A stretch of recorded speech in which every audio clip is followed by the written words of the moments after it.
দেশের বাইরে আমার কোনো ঠিকানা নাই, আমার কোনো প্রভু নাই, আমার কোনো কিছু নাই। ধর্মকে পুঁজি করে মানুষকে বিভ্রান্ত করা হচ্ছে, এমন অভিযোগ করেন বিএনপির যোগ্য মহাসচিব খায়রুল কবির খোকন। তিনি বলেন, যারা শিরক করে এমন ধর্মের নামে ধোঁকা দেয় তাদের থেকে দেশবাসীকে সতর্ক রাখতে হবে। ধর্মকে পুঁজি করে যারা ধর্মান্ধ, ধর্মকে পুঁজি করে মানুষকে বিভ্রান্ত করা হচ্ছে, ধোঁকা দেওয়া হচ্ছে।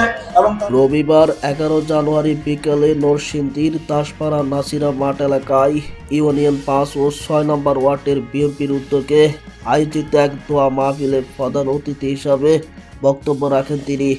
এই দোয়া মাহফিলের আয়োজন করা হয় বিএনপি চেয়ারপারসন ও সাবেক প্রধানমন্ত্রী বেগম খালেদা জিয়ার মাগফিরাত কামনায়।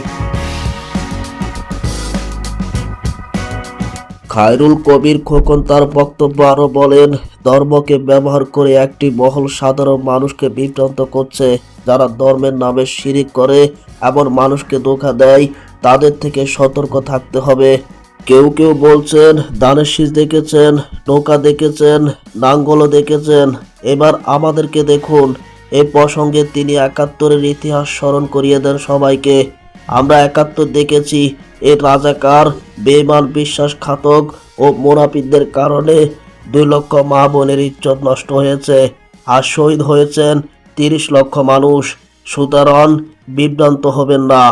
অনুষ্ঠান শেষে বেগম খালেদা জিয়ার বিদ্রোহী আত্মার মাগফিরাত কামনার বিশেষ দোয়া ও মোনাজাত করা হয়। রাজনীতি ও দেশের সর্বশেষ খবর পেতে আমাদের চ্যানেলটি সাবস্ক্রাইব করুন। ভিডিওটি ভালো লাগলে লাইক ও শেয়ার করতে ভুলবেন না।